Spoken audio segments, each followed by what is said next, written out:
Good morning students. आज हम अध्ययन करेंगे भाषा शिक्षण की प्रक्रिया।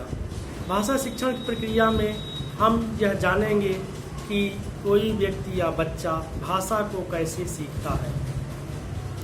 तो इसके लिए एक बहुत अच्छी तकनीक या विचार वाइगोत्स्की का है। वाइगोत्स्की जी जो एक रूसी मनोवैज्ञानिक थे, उन्होंने एक विचार दिया जिसको स्कैफोल्डिंग कहा जाता है। स्कैफोल्डिंग का मतलब ये है, इसको यदि हम हिंदी में इसका अनुवाद करें तो इसका अनुवाद होगा ढांचा निर्माण।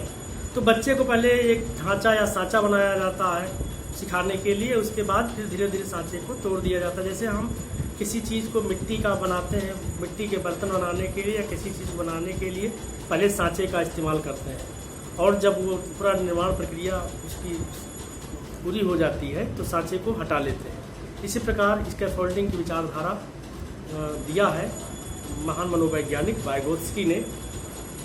इसमें एक भाषा शिक्षण के लिए भारत में इसका इस्तेमाल किया जा रहा है। छोटे बच्चों को इस तकनीक से बुनियादी बातों को सीखने में काफ़ी मदद मिलती है। छात्रों को सीखने और समस्या समाधान के लिए दिए जाने वाले समर्थन से है। स्कैफोल्डिंग का जो अर्थ है वह बच्चों को दिए जाने वाले समर्थन से है या सपोर्ट से है। इसमें क्या किया जाता है, ये बच्चों को पहले सपोर्ट दिया जाता है भाषा सिखाने के लिए, और जब वे आत्मविश्वास के साथ काम को करने लगते हैं, काम को करना सीख जाते हैं, भाषा को सीख जाते हैं, भाषा का व्यवहार करना सीख जाते हैं, तो उनका वो सपोर्ट वापस ले लिया जाता है।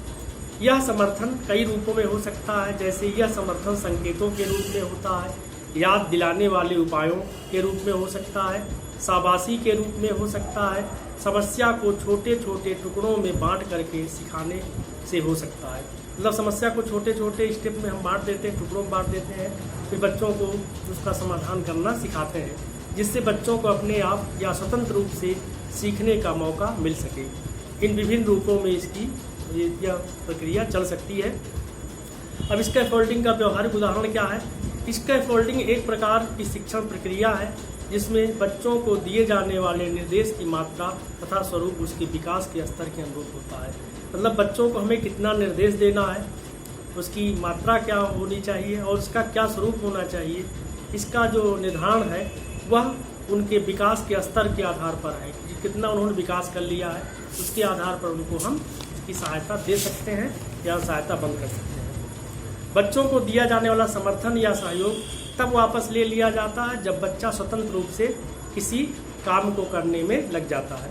मतलब शुरू में उसको मदद करते हैं, लेकिन जब वो काम करना सीख लेता है, काम को करने लगता है और उसमें आत्मविश्वास आ जाता है, तब उसके सहयोग को हम वापस ले सकते हैं। इस प्रक्रिया में बड़े या शिक्षक की तरफ से उस समय समर्थन वापस लिया जाता है जब बच्चा उच्च क्षमता व आत्मविश्वास के साथ कोई काम करना सीख लेता है। मतलब बच्चा काम उसको जो दिया गया है, शुरू में उसका सहयोग किया जाता है, लेकिन बाद में जब वो सीख जाता है तो उसकी वो मदद वापस ले ली जाती है। मदद लेने के पहले देखा जाता है उसका कॉन्फिडेंस लेवल क्या है, उसका आत्मविश्वास क्या है तथा काम करने की उसकी क्षमता या दक्षता क्या है। अब इसका महत्व क्या है, इसको हम बताएंगे। स्कैफोल्डिंग का मतलब क्या उपयोग है। तो जो स्कैफोल्डिंग है ये नया कौशल सीखने के लिए उपयोगी है। स्कैफोल्डिंग जो है नया कौशल सीखने के लिए उपयोगी है। मतलब बच्चों को भाषाई कौशल सिखाने हो, जैसे भाषाई कौशल है सुनना, बोलना, लिखना, पढ़ना। ये 4 मुख्य भाषाई कौशल माने जाते हैं। सुनना, बोलना, लिखना, पढ़ना, जिसको सर्वोपल्ली भी कहा जाता है। तो ये जो सर्वोपल्ली है उसको सिखाने में स्कैफोल्डिंग का बहुत अच्छे तरीके से इस्तेमाल किया जा सकता है। इसमें शुरू में अधिक समर्थन दिया जाता है, फिर उसे धीरे धीरे हटा लिया जाता है। पूरी कक्षा के साथ काम करते समय, जब हम पूरी कक्षा के साथ काम करते हैं तो हम बच्चों को मदद देते रहते हैं, लेकिन कुछ बच्चे सीख जाते हैं, उसमें कुछ बच्चे नहीं सीख पाते हैं। तो जो बच्चे नहीं सीख पाते हैं तो तब तक हम उनका समर्थन जारी रखते हैं जब तक कि सारे बच्चे क्लास के ना सीख जाएं। और इसका महत्व क्या है भाषा शिक्षण में। रूम टू रीड की शिक्षक संदर्शिका में भाषा शिक्षण की पूरी प्रक्रिया को स्कैफोल्डिंग इसी प्रारूप में ढाला गया है ताकि बच्चों को किसी प्रक्रिया को खुद देखने, शिक्षक के साथ करने और खुद को स्वतंत्र रूप से करने का अवसर मिल सके। इसमें इसके फोल्डिंग में 3 स्टेप हैं। पहले टीचर करेगा, बच्चा देखेगा, जिसको आई डू कहा गया। आई डू मतलब मैं करूँगा, मतलब टीचर करेगा, बच्चा देखेगा। दूसरे में क्या है कि बच्चा और टीचर दोनों साथ साथ करेंगे, मतलब टीचर करेगा और बच्चे उसको नकल उसकी करते जाते हैं, दोहराते जाते हैं। तो ये हो गया वी डू, मतलब हम करेंगे।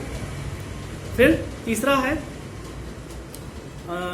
है जो उसमें क्या है कि बच्चों को स्वतंत्र रूप से काम करने के लिए छोड़ दिया जाता है। बच्चों को स्वतंत्र रूप से काम करने के लिए छोड़ दिया जाता है, उनको निर्देश दे दिए जाते हैं और बता दिए जाते हैं कि आपको ये काम करना है। इसको बोलेंगे यू डू। इस प्रकार आई डू, वी डू और यू डू, इसमें इसकी फोल्डिंग में 3 प्रोसेस हैं, 3 स्टेप हैं। अब इसको उदाहरण के तौर पर हम समझा सकते हैं। मान लीजिए किसी बच्चे को हमको आ वर्ण सिखाना है, तो आ वर्ण की पहचान कराना है, तो सबसे पहले उसको हम या टीचर ब्लैक बोर्ड पे आ लिख देगा। आ लिखने के बाद मतलब आ लिख दिया टीचर और उनको ये लिखना बता दिया कि ऐसे इसको लिखा जाएगा, ठीक है, लिखने का पूरा तरीका बता देगा, तो बच्चे उसको देखेंगे। ये हो गया आई डू। उसके बाद क्या होगा कि टीचर दोबारा उसको बनाएगा, बच्चे भी उसको टीचर के साथ साथ ही बनाएंगे। तो इस प्रकार बच्चा भी सीखना शुरू कर देता है, इसको बोलेंगे वी डू। और लास्ट में फिर बच्चे को अकेला छोड़ दिया जाता है कि वह उस अक्षर आ को या किसी और अक्षर को या वर्ण को पहचान सके, उसको लिख सके और उसको स्वयं कर सके, तो उसको बोलेंगे यू डू, मतलब बच्चा स्वयं करेगा, यू डू। इस प्रकार इसमें 3 प्रोसेस हैं, 3 प्रकार की प्रक्रियाएं हैं जो कि चलती हैं। ठीक है, धन्यवाद, आज इतना ही।